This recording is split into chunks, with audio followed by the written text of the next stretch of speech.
Možne rešitve. Postavitve dodatnega bloka termoelektrarne Šoštanj. Zgradnja novega reaktorja v Krškem.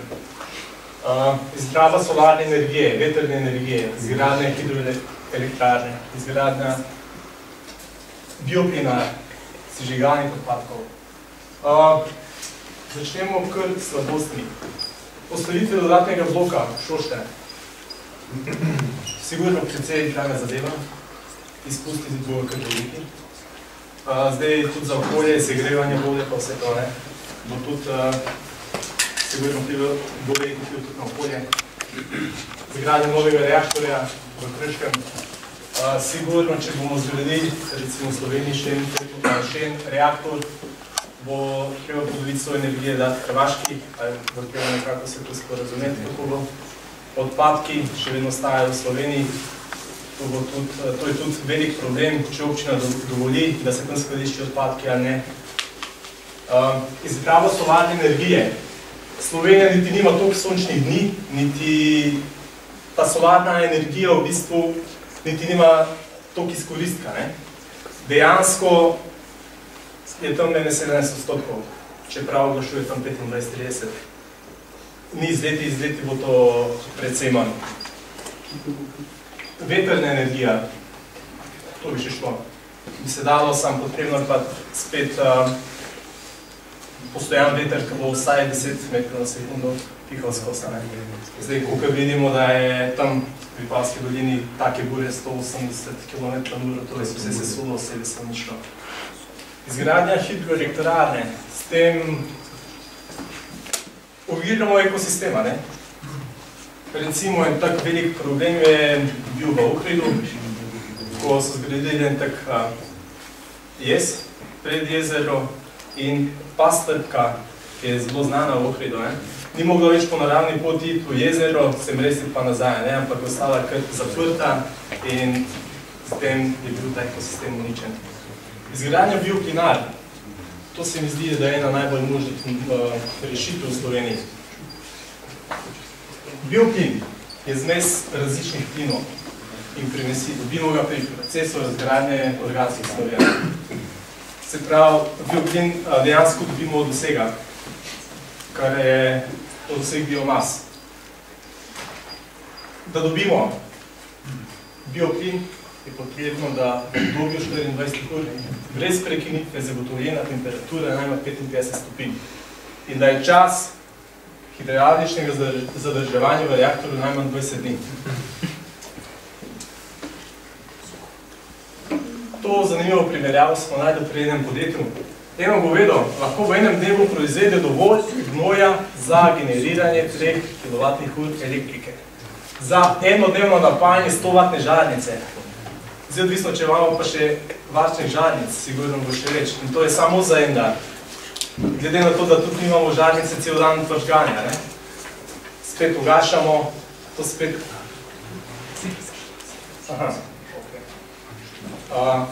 Vatne žarnice zadošča že za 2,4 kWh elektrike. S pretvorbo govejega gnoja v metanov bioplin, namesto da bi ga pustili razgrajati, umanjšali globalno količino plinov, ki prispevajo k segrevanju skrače 29 milijonov ton. Se pravi, ta metanov plin bi ga lahko uporabljali tudi kot alternativno gorivo za vozili. Največje prednosti izrabe bioplina, univerzalni in obnovljivi nosilci energije, energije v naravnem obtoku, lahko se doda plinskemu omrežju, lahko se uporablja kot gorivo, pozitivni učinki na okolje, pokrajino in na kmetijstvo. S tem bi seveda tudi mogoče spodbudili tudi večje zanimanje s kmetijstvom, saj kot smo videli, požari v Rusiji, lani so zelo podprežili tudi cene žitaric in vse. Se pravi, če bi se več ukvarjali s kmetijstvom, s posebom, teh odpadkov bi bilo še več, bi dobili še več energije. Stranski produkt pa je biološko gnojilo, ki nastane po fermentaciji. Prednosti pred ostalimi gnojili so v tem, da se lahko uporablja tudi med časom rasti, izboljšuje strukturo ozemlja ter pozitivno vpliva na talno floro. 90% te energije se lahko oddaja v omrežje, se pravi 10% rabi za delovanje.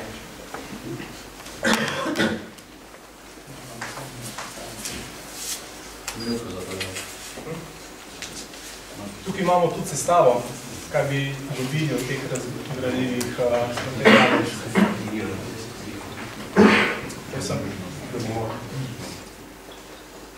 Tako izgledajo ena bio, se pravi, kao se bi lahko dali not, damo na kup, gre not. Dobimo tudi stranske produkte, kot vidimo, gas, elektrika, vse v nekem začaranem krogu, recimo. Obratovalni stroški, koliko bi stala dan, koruzne selaže, cena, smo se malo pozanimali.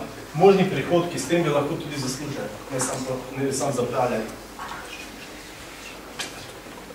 Smo zanimive izračune najdeli.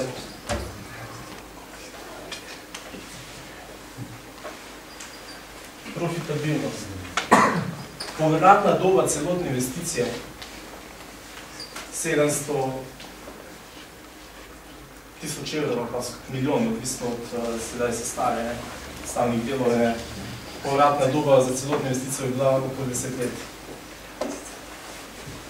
Se pravi, da to se mi zdi, da je ena najboljših možnih rešitev. Sedaj pa tudi sežigalnice komunalnih odpadkov. Se pravi, da bi še odpadki, ki bi nastali pri tem, bi lahko še kaj sežigali. Ta bi pa zgleda nekako tako, ne? Pripeljamo, sežigamo, dobivamo gas, goriva, pare, posodpač.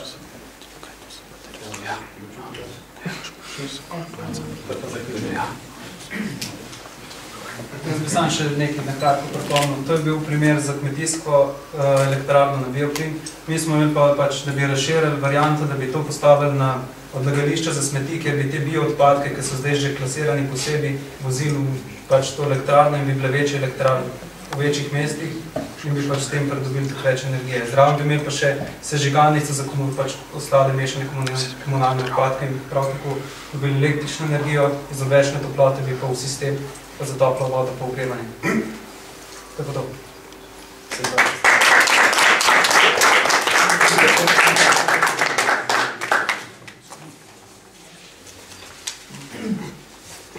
Tako smo se tudi mi odločili za predelavo avtomobila Fiata. Predpostavili smo, da ima kombi 4x4-koresni pogon, s tem bi odklopili to zadnje kolesa in kadar bi nucal propela, zadaj bi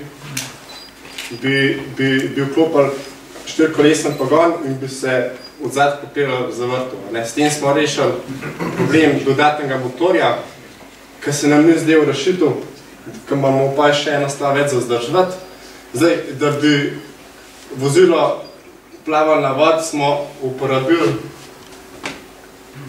te plavajoče mase, ki smo jih prek panta povezali iz ketno, da bi se ob potopitvi vozilo posedlo v vodo. To bi pa težišče pravzaprav postavili pod vodo in s tem bi bil kombi bolj stabilen. Za spredi smo ga malo aerodinamično izboljšali. Zdaj, dovod zraka pa izpušnih plinov smo pa seveda postavili gor na streho, da bi se s tem izognili težavam. Zdaj, konceptualno je to. Za izdelavo bi pa treba še kar nekaj rešitev ponuditi. To je to iz nas.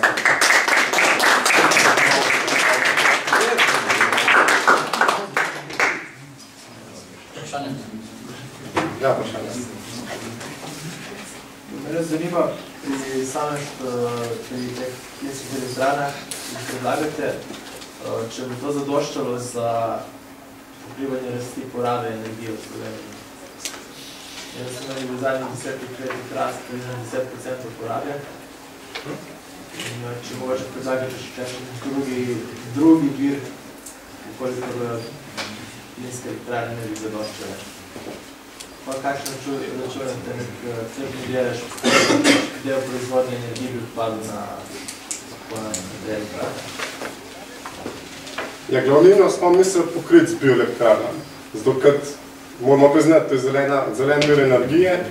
Zdaj, mi smo država, ki strmimo k temu, da ne bomo okolje onesnaževali. Bila bi pa tudi rešitev v plinskih elektrarnah, le za tiste špice, ki jih moramo pokriti, za takrat zalaufamo. Lažje pa probati čim več držati na tem prihodku. Je pa treba podariti, da pri teh bioplinarnih elektrarnah bi bilo v bistvu surovina zastoj. In še pač v Sloveniji ne bi bilo treba neč uvažati, pa to stransko imamo pa kompost, ki ga pač v bistvu lahko pač tem prodamo. Na veliki prednosti. Samo energijsko priložkalo za porabiti. Recimo računamo 10% rast še naprej v naslednjih 10 letih. Ja, Ne bi mogla cela Slovenija živeti samo od tega, to ne bi šlo. Ne, pravi, imamo trenutno stanje, poraba se poveča čez 10%. To mislim, da šlo. Smo imeli številki 200 gigawatt, da smo teoretično hodili. Odvisno od izgradnje teh elektrarn. Odvisno tudi, kje si že pa kupil. Tako je, ja. Odvisno od količine, koliko bi odpadka naredi, da to bi se zgaja. Zdaj, očitno je čisto bolj prijazna. Ena mogoče najbolj prijaznejši. Poleg tega smo imeli pa še omenili sežigalnico. In pri sežigalnici v bistvu komunalne odpadke smo dobili en podatek, da je pač kurilna vrednost teh komunalnih odpadkov od polovice, pa odvisno kakšni so komunalni odpadki, ampak od polovice pa do to, kar je premog, ima enak približno kurilno vrednost. Se pravi, sistem je isti, kot pri navadni toplarni, da bi pač uporabljali sežigalnico in v bistvu ostali sistem pa deluje isto kot navadna termoelektrarna. Hvala. Vprašanje isto za elektrarno. Vidite kakšno povezavo med gibanjem cene hrane in koliščenjem tovrstne energije? Ja, povezava je. Sam, jaz mislim, da to zgolj predstavlja eno zdravo konkurenco.